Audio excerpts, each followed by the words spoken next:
معاہدہ یہ ہے کہ وہ بجلی کے لیے استعمال کر سکتے ہیں، بجلی کے لیے ڈیم بنا سکتے ہیں، اور اوپر جو ملک ہوتے ہیں جہاں سے دریا نیچے آتے ہیں ان کا یہ حق تسلیم کیا جاتا ہے۔ مگر کتنے دن کے لیے پانی روک سکتے ہیں؟ اگر وہ زیادہ دن کے لیے پانی روکیں اور وہ فصل بونے کا موسم ہے تو اس سے تو بڑی تباہی آتی ہے۔ دیکھیے سچی بات ہے، میری تو سمجھ میں نہیں آ رہا کہ کیا ہو رہا ہے۔ مودی سے بات کی جو بائیڈن نے، امریکی وزیر دفاع جنرل آسٹن نام ہے ان کا، وہ گئے ہیں، انہوں نے ملے، وزیر دفاع سے بھی ملے، مودی سے بھی ملے، ملٹری لیڈرشپ سے بھی ملے، انہوں نے چین کا نام تو نہیں لیا مگر چین کے خلاف بات کی اور یہ کہا کہ معلومات کا تبادلہ ہوگا۔ آپ کو پتہ ہے کہ سائبر جو معاملات ہیں، ظاہر ہے چین کی طرف اشارہ تھا کہ اس میں ہم تعاون کریں گے۔ یہ آپ کو معلوم ہے کہ پہلے ہی دونوں ملکوں میں معاہدہ ہو چکا ہے کہ وہ ایک دوسرے کے ہوائی اڈے استعمال کر سکتے ہیں، انٹیلیجنس شیئرنگ کا معاہدہ ہو چکا ہے۔ پھر یہ ہے کہ وہ ان کے ایٹمی پروگرام کے لیے امریکہ جو ہے وہ مدد مہیا کرتا ہے، وہی جو بحر الکاہل کا مسئلہ ہے اس میں۔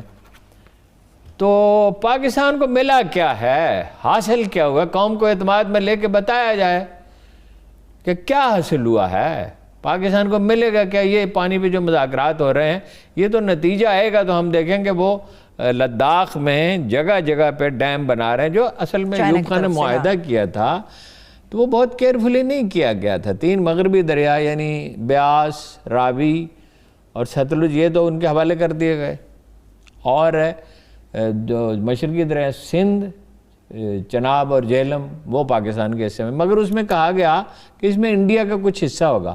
وہ کچھ لوگ تو کہہ رہے ہیں 20%، کچھ لوگ کہہ رہے ہیں اس سے کچھ کم ہے۔ بھائی اس میں ہمیں ملحوظ رکھنا چاہیے تھا کہ کم از کم وہ یہ دریا جہاں ہمارے سرحدی علاقوں کو چھوتے ہیں ان کے لیے تو کچھ پانی کا مطالبہ کرتے ہیں۔ ایوب خان بعض اوقات بڑی فیاضی کا مظاہرہ کرتے تھے، اگرچہ وہ ان کے زمانے ترقی تو انہی کے زمانے میں ہوئی، بعد میں تو خیر صنعتی ترقی اور زرعی ترقی تو بعد میں تو پھر حال خراب ہی رہا، بس زیادہ سے زیادہ فائر فائٹنگ ہوئی اور کبھی کبھی فوجی حکومتوں کے زمانے میں معاشی ترقی کی رفتار بڑھ گئی، سول حکومتوں نے تو تباہی کیا معیشت کو، حالانکہ ساری تاریخ میں ہمیشہ سول ادوار ہی میں معاشی ترقی ہوئی ہے۔ اچھا وہ تو کارگل میں بہت سے منصوبے بن رہے ہیں، چھوٹے چھوٹے دریا ہیں، یہ سارے دریا دریائے شیوک میں گرتے ہیں۔ دریائے شیوک بہت خوبصورت دریا ہے، تھونگ مو سے گاؤں ہے وہاں سے داخل ہوتا ہے وہ، اور پھر آگے کوئی 1 درجن دریا اس میں شامل ہوتے ہیں، اور پھر وہ سندھ میں آ کے گلگت بلتستان میں اس کا حصہ بن جاتا ہے۔ پھر آگے دریائے جو افغانستان سے آتا ہے نکلتا تو وہ پاکستان سے ہی ہے، دریائے کابل چترال سے وہ ہوتا ہوا وہاں سے، تو پھر اس کا سندھ میں جو ہے وہ ہوتا ہے۔ پانی کے معاملے میں 2 چیزوں پہ ہماری توجہ ہونی چاہیے۔ اب نہرو نے اس وقت پلان کیا کہ جہاں جہاں ڈیم ہیں، جہاں جہاں پانی ہے وہ اس طرح پلان کیا جائے، یہ جو کچھ تحصیلیں جو ہیں جنہیں پاکستان کا حصہ بننے نہیں دیا گیا ریڈ کلف ایوارڈ میں، جس کے لیے نہرو نے بہت بے پناہ کوشش کی، تو وہ ان کو انڈیا کو مل جائیں، وہ تو پلان کر رہے تھے نا پاکستان کے خاتمے کو، اور کم از کم یہ اسے کمزور رکھا جائے مستقل طور پہ۔ ہم نے نہ اس وقت تیاری کی، ایک وہ بیچارہ بوڑھا آدمی بابا ملت قائد اعظم، وہ دن رات وہ کام کرتے تھے۔ ہم تو ایک رومانٹک قوم ہے، خواب زیادہ دیکھتے ہیں، عمل زیادہ کرتے ہیں۔ ہمارا حال یہ ہے، ہم نے کوئی ایکسپرٹ ہی پیدا نہیں کیا، اس وقت بھی نہیں تھے، بعد میں بھی ہم نے کوئی ایکسپرٹ پیدا نہیں کیے۔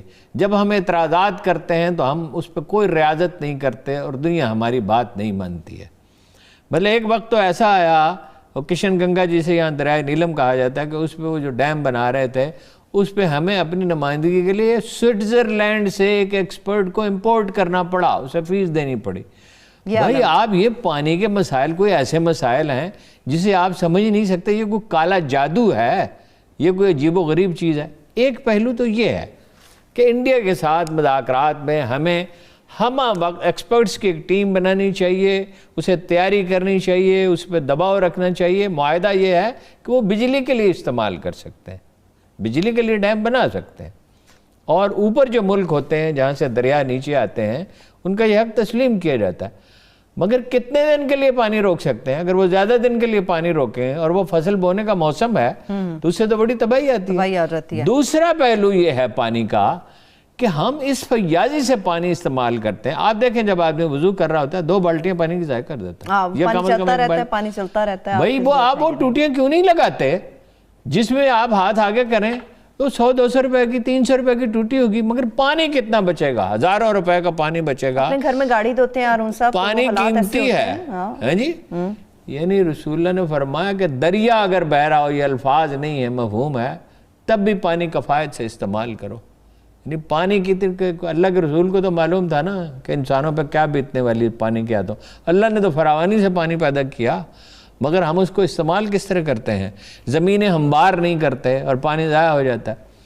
دنیا میں اب پانی کا استعمال اس طرح نہیں ہوتا، فواروں سے ہوتا ہے، ڈرپ اریگیشن سے ہوتا ہے. یعنی آپ اسے 100 گنا زیادہ فائدہ اٹھا سکتے ہیں، 10 گنا تو منیمم اٹھا سکتے ہیں. اس پہ کوئی پلاننگ کسی حکومت نے کبھی نہیں کی. کوئی این جی او دنیا میں اس کے لیے سرمایہ مہیا ہے، دنیا آپ کو پیسے دینے کے لیے تیار ہے کہ بھائی یہ فواروں سے پانی دیں، یہ ڈرپ اریگیشن کریں. یہ این جی اوز کرتی ہیں، دیہات میں جاتی ہیں. ہمارے یہاں کچھ زمین تھی تو وہ کچھ لوگ آئے کہ جی ہم آپ کی زمین پہ لگا دیں. میں نے کہا ضرور لگا دیں. تو وہ بجٹ میں وہ ایگزیجریٹ کرتے ہیں، ان کا 1 لاکھ روپے لگے گا 1 ایکڑ کا، مگر آپ کو صرف 20,000 روپے دینے پڑیں گے. اچھا، ڈاکٹر ظفر صاحب کہتے تھے 20,000 روپے تو اگر انڈسٹری لگائی جائے اور پائپ ہم خود بنائیں تو ہم خود، وہ تو اس وقت 5,000 کہتے تھے، اب 15-20,000 روپے سمجھ لیں. پانی کی بچت کرنی چاہیے. آپ اپنے ڈیزرٹ آباد کر سکتے ہیں اگر آپ پانی کی بچت کریں. مذاکرات میں بھی بہت ہی سوچ سمجھ کے، وہ تو کہہ رہے تھے جی ورچوئل وہ کر لیں، ویڈیو پہ کر لیں، لیکن خیر حکومت پاکستان نے اصرار کیا. یہ واحد چیز ہے جو ہمیں اس سے حاصل ہوئی ہے. میں نہیں سمجھ سکا ہم دنیا کو یہ پیغام کیوں دے رہے ہیں. کیا ہمارا مسئلہ صرف یہ رہ گیا کہ ہم اپنے آپ کو ایک امن پسند ملک کے طور پر پیش کریں اور مطلب اپنے حقیقی مفادات کو نظر انداز کریں؟ کشمیر میں کیا کیا انہوں نے؟ کیا رعایت کشمیریوں کو دی ہے؟ 80% انڈین آرمی ہمارے خلاف ڈپلائڈ ہے. ٹھیک. اچھا، اس میں ایک دلچسپ بات یہ ہے کہ چین بنا رہا ہے ایک سپر ڈیم وہاں پہ انڈیا مخمصے میں ہے. اب وہ دریا وہاں کچھ اور نام ہے جسے یہاں دریا برہم پترا کہا جاتا ہے، وہ سپر ڈیم یرلونگ. وہ اپنا ایک سپر ڈیم ہے، دنیا کے 3 بڑے ڈیمز کو ملایا جائے تو اس سے بھی بڑا 70,000 میگا واٹ بجلی پیدا کرے گا.